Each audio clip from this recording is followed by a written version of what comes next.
Hey, what's up, everybody? Welcome back to the Passive Money Plan. You know who we are. I'm Kirby. That's Alex over there. Hey, Alex.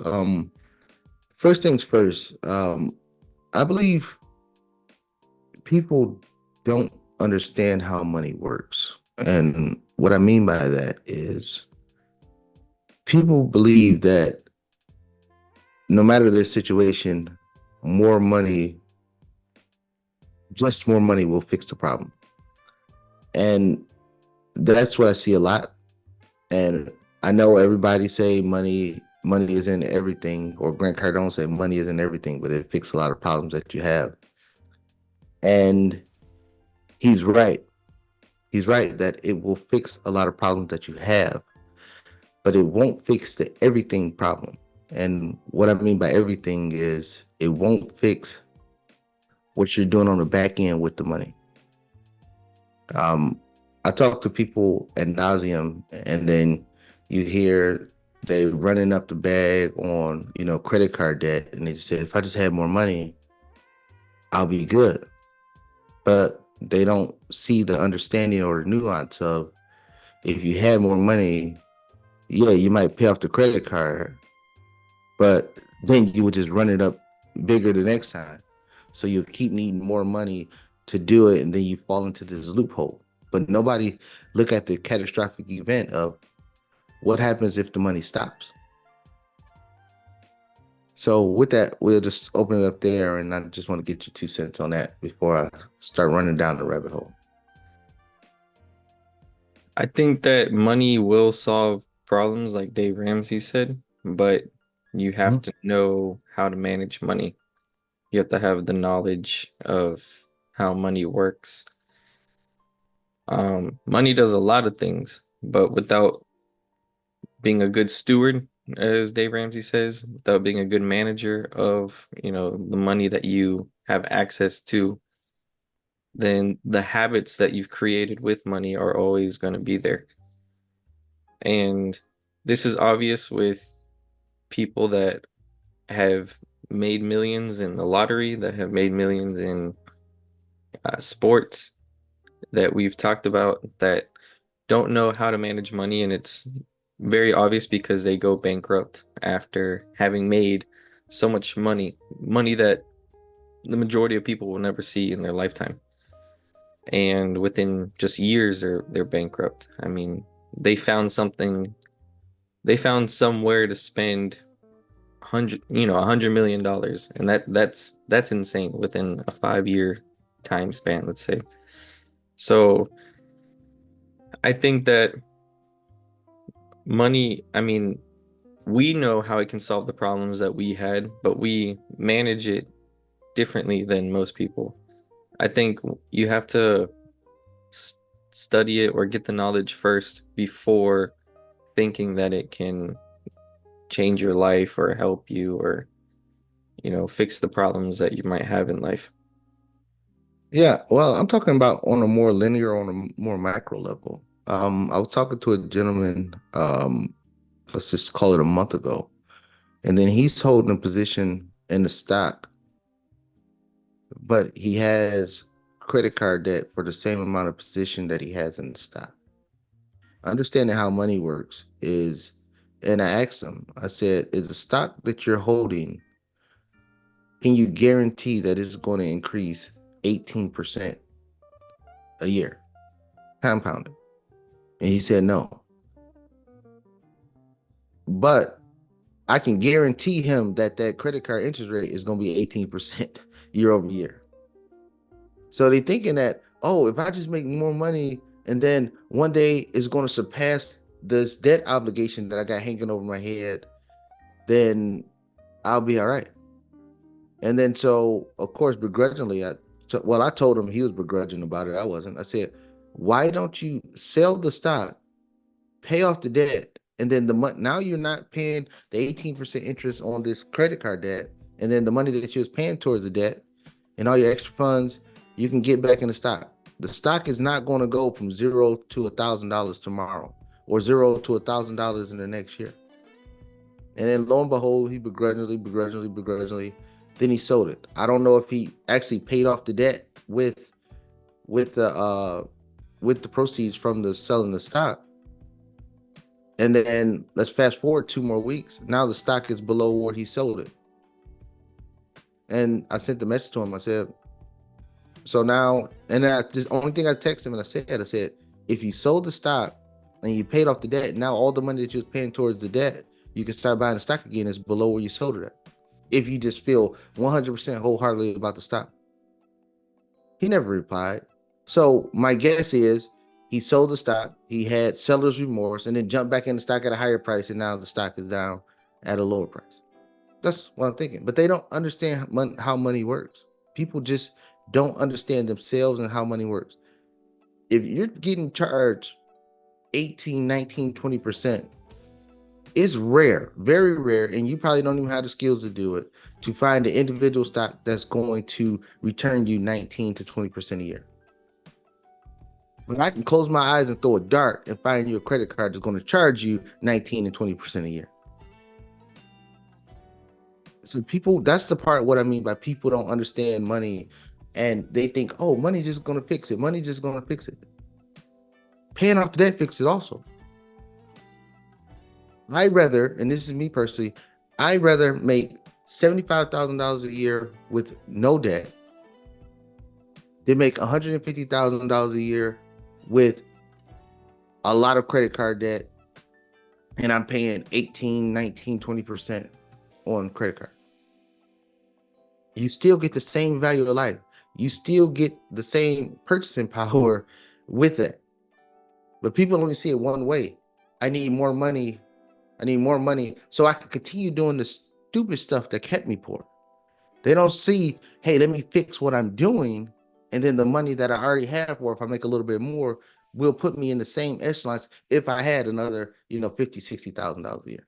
We see it all the time. We see it all the time. Uh, when you talk to people. Now, Alex, I know you talk to people all the time, and people say, hey man, I just gotta find the next quick side hustle. I gotta go find this. I gotta go make more money here.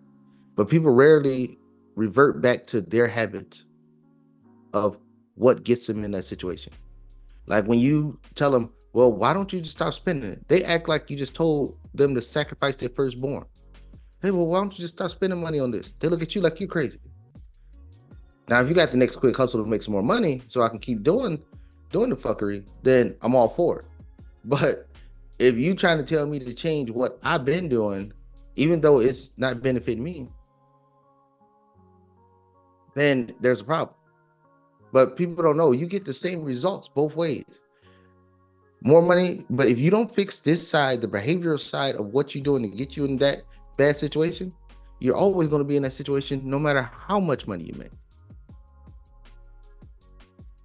Yeah, I think it's the habits people have with money. Um, I people don't see money as a tool to create wealth or become free, and they look at money as a tool to spend.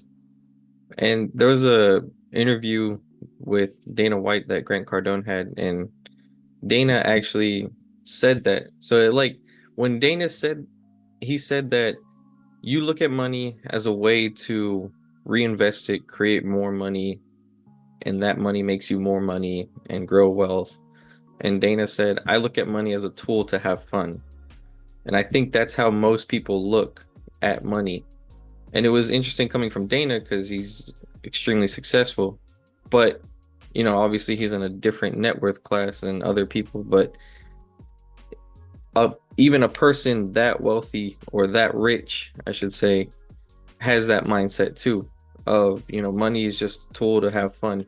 I think that's the majority of people. I think that's how everybody thinks about money is that it's just used to just have fun because you're not going to live forever. And so their what they're obligated to pay, their debts and their responsibilities, they push them off. Like the guy you said that had $30,000 in credit card debt. Like, I mean, his minimum payment is probably, I don't know, like $800 a month. I can't even imagine what a minimum payment on that would be. But he's probably just making the minimum payment and focusing on the stuff that he likes to do or have fun with, and just procrastinating on paying that off because would he rather put $30,000 towards something that's important or $30,000 towards something that he could have fun with? And that's probably what went through his mind too. Selling his stock, he probably thought of all the stuff he could do with that rather than paying off the debt. And I remember that interview that you speak of Dana White and Grant Cardone. And I think those type of interviews for people that don't have the understanding and knowledge and they just see it in a micro lens, they think, oh yeah, just ball till you fall, YOLO. But I'm always a person of watch what people do, not what people say. Of course, Dana White could say, I look at money as something to have fun with. Of course, he could say that. And the reason why he could say that is because at first he used his money to build a business. Everybody just know Dana White as, oh, he's the president of UFC. People don't know Dana White is the owner, a part owner of the UFC also. He don't know that Dana White convinced the Fortura brothers or Casino, I forgot the brothers, I don't know their name, convinced them to buy the UFC for $2 million, and Dana White only had an owner stake in it. Then they sold it for $3 billion. So Dana White on the personal front is already taken care of financially. Now all the extra money he makes from still being the president, the CEO of UFC, now he can go have fun with the money. But at first, he used his money when UFC wasn't making no money, when they was hemorrhaging money. He was using his money to keep growing money. And that's what I mean by social media, especially when you start talking about the ultra network people, the comments they say is a disservice to the average everyday person. Because the average everyday person ain't gonna look to see Dana White's story to know, oh well, yeah, he's saying that now because he's in this position, because he took care of all the needs, he changed all that, and then now all the access he can go have fun with. I guarantee you, Dana White's kids got trust funds and all that other crap, and he's taking care of financially. So now every dollar he makes over that is all good. Like we was having a conversation the other day when I said I want to keep my expenses, my monthly expenses, low as possible. So I have the ability to risk every dollar above my minimum monthly expenses. I can go risk it on anything.